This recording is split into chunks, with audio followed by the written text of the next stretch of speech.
हाय बच्चों, तो आज के इस वीडियो में हम लोग सॉल्व करने वाले हैं क्लास 10 कंप्यूटर एप्लीकेशंस के पेपर का सेक्शन बी। तो लास्ट वीडियो में हम लोगों ने सेक्शन ए के एमसीक्यूज और शॉर्ट आंसर सॉल्व कर लिए थे। तो इस वीडियो में हम लोग सेक्शन बी को सॉल्व करेंगे। अगर तुमने लास्ट वीडियो नहीं देखा है, एमसीक्यूज अगर तुम लोग को देखने हैं, अच्छे अच्छे एमसीक्यूज थे, पिक्चर बेस्ड एमसीक्यू क्वेश्चंस भी थे। तो कैसे एमसीक्यूज इस बार के पेपर में आने वाले, कुछ कुछ उस टाइप के क्वेश्चंस मैंने यहाँ पे सॉल्व करे थे।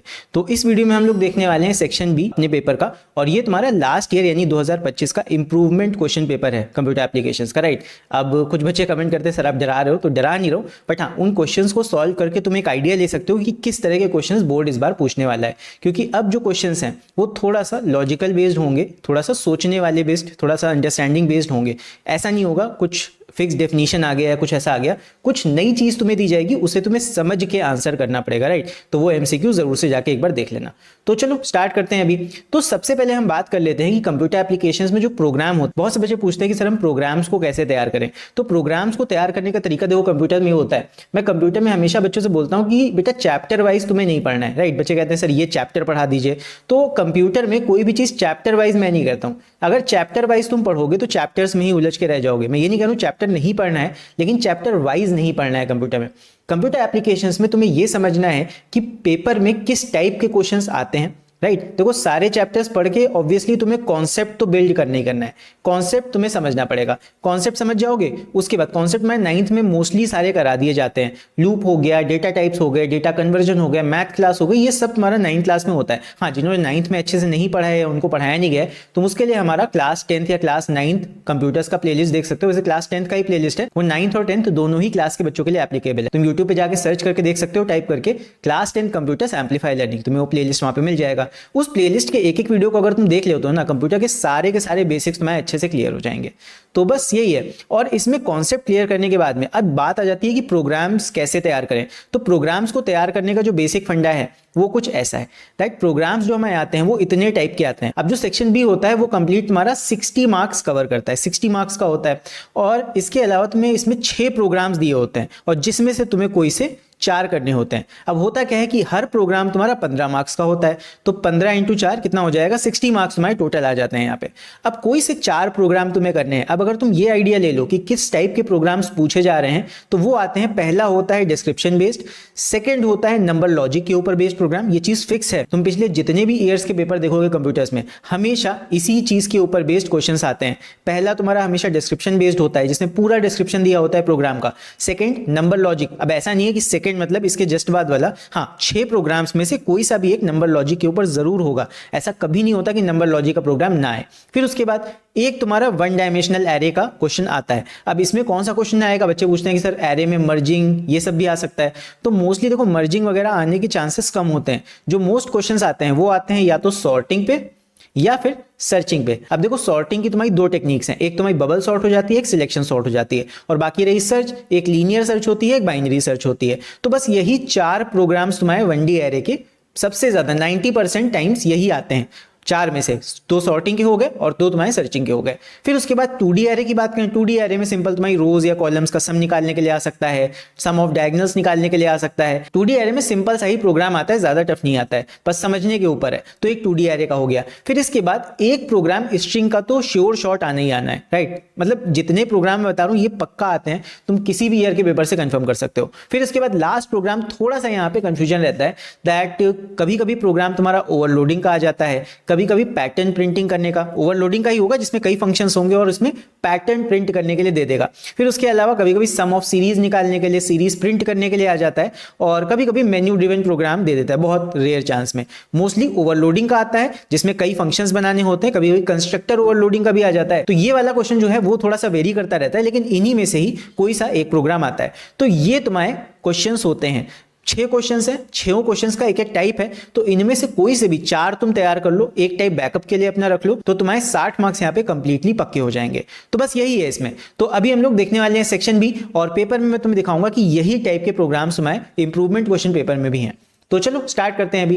तो ये रहा हमारा पेपर, सेक्शन बी इसका है, और सेक्शन बी चलो देखते हैं। तो यहाँ पे सेक्शन बी हमारा 60 मार्क्स का है। पहला क्वेश्चन जो हमारा है, क्वेश्चन नंबर 3, ये है तुम्हारा डिस्क्रिप्शन बेस्ड प्रोग्राम। अब डिस्क्रिप्शन बेस्ड प्रोग्राम में इसको क्यों कहता हूं, मैंने ही नाम दिया था सबसे पहली बार इसको डिस्क्रिप्शन बेस्ड प्रोग्राम। अब बच्चे पता नहीं क्या इसको बोलते हैं। तो डिस्क्रिप्शन बेस्ड क्योंकि इस वाले प्रोग्राम में कंप्लीटली तुम्हारा डिस्क्रिप्शन दिया होता है, एक एक चीज बता दी गई है। मतलब सोच के देखो, तुम्हें एक एक चीज बता दी गई, बेटा तुम्हें ये करना है, ये करना है, ये करना है, करना बस तुमको है, बस इतना इसमें है। तो यहाँ पे क्या होता है, क्लास का नाम तुमको बता दिया जाता है, होटल लेना है, ठीक है, जो जो चीज कही गई है वो चीज तुम्हें एज इट इज ले लेनी है। फिर उसके बाद मेंबर वेरिएबल्स, मतलब क्लास जैसे ही बनाओगे उसके बाद ब्रैकेट ओपन करके ये सारे वेरिएबल क्लास के जस्ट अंदर, मेन के अंदर नहीं, क्लास के जस्ट अंदर तुमको बनाने होंगे।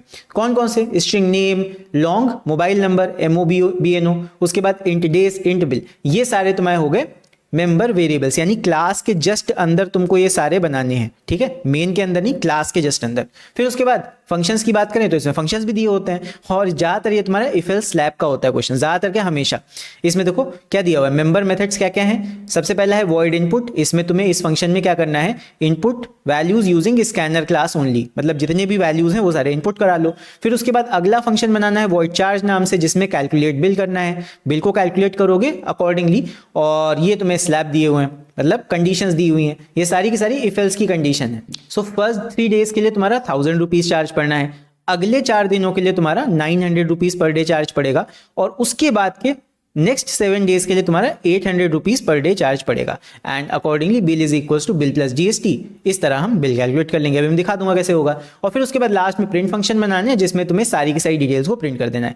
तो बहुत ही सिंपल प्रोग्राम होता है, सबसे सिंपल। मैं हमेशा बच्चों से कहता हूँ, बेटा सब चीजें इसमें तुम्हें बता रखी हैं, थोड़ा सा दिमाग लगा लोगे, इसमें पूरे 15 मार्क्स तुमको मिल जाएंगे।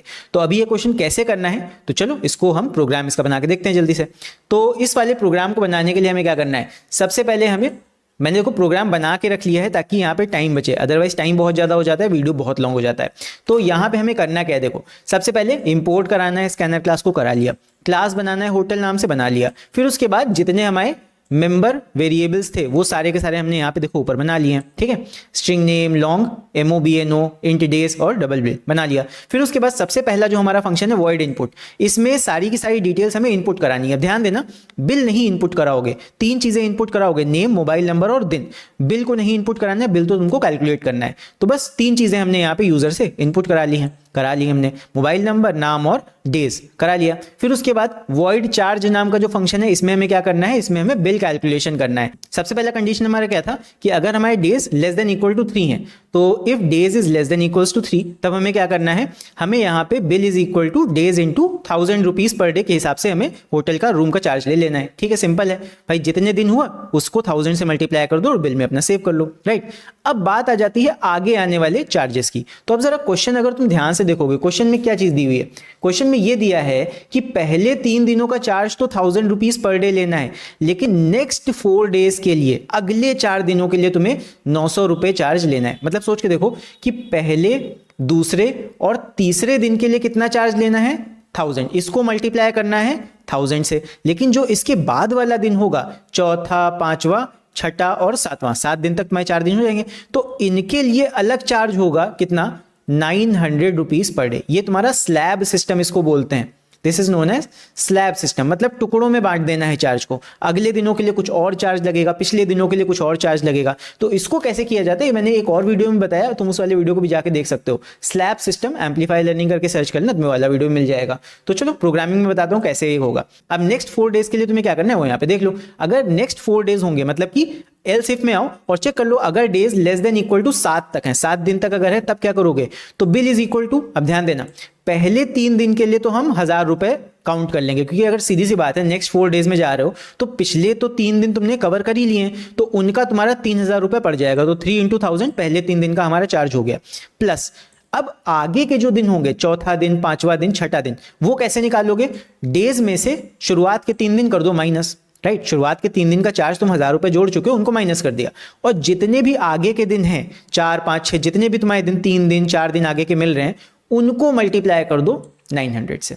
इस तरह हम आगे के दिनों का चार्ज 900 रुपए इसमें जोड़ देंगे, राइट। आई होप समझ में आ गया होगा, इस तरह हमको ये करना होता है। फिर उसके बाद आगे नेक्स्ट हमें क्या कंडीशन दिया था, next condition is for greater than equal to 7 days. अगर 7 दिन से भी ज्यादा तुम्हारा टाइम तुमने लिया है होटल में, तो एल्स लास्ट का कंडीशन क्या हो जाएगा, बिल इज इक्वल टू, सबसे पहले शुरुआत के 3 दिनों का 1000 जोड़ दिया, फिर उसके बाद अगले 4 दिनों का 900 जोड़ दिया।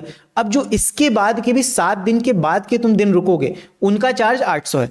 तो बचे हुए दिन कैसे निकालोगे, डेज में से 7 माइनस कर दो भाई, आगे जैसे 7 दिन तक का तो तुम्हारा चार्ज हो गया 900 रुपए 1000 रुपए। अब जो 7 दिन के बाद वाले दिन होंगे, डेज माइनस 7 करके हम वो निकाल लेंगे और उनको मल्टीप्लाई कर देंगे किससे, 800 से, बस बिल कैलकुलेशन हो गया। थोड़ा सा ट्रिकी लग सकता है तुम्हें, यही होता है स्लैब सिस्टम। स्लैब सिस्टम ऐसे ही काम करता है, टुकड़ों में, पीस वाइज टुकड़ों में हम यहाँ पे चार्जेस कैलकुलेट करते हैं। तो इस तरह हमने निकाल लिया, राइट। और फिर उसके बाद इन्होंने क्या बोला था कि लास्ट में हमें 11% जीएसटी भी यहाँ पे लगेगा, तो फिर इसको भी जोड़ देते हैं। ये हो जाएगा तुम्हारा bill is equal to bill plus, या फिर plus is equal to shortcut operator use कर लिया हमने। Bill plus is equal to bill into 0.18, चाहे तुम 18/100 करो चाहे इंटू 0.18 करो, बात एक ही है, ठीक है। तो बस बिल में जीएसटी भी जुड़ गया। फिर उसके बाद लास्ट में प्रिंटिंग करनी थी, प्रिंट फंक्शन बना दिया और सारी की सारी डिटेल्स को अलॉन्ग विद दी वैल्यूज यहाँ पे हमने प्रिंट कर दिया। कस्टमर नेम, मोबाइल नंबर और टोटल बिल, 3 चीजें प्रिंट हो गई हैं।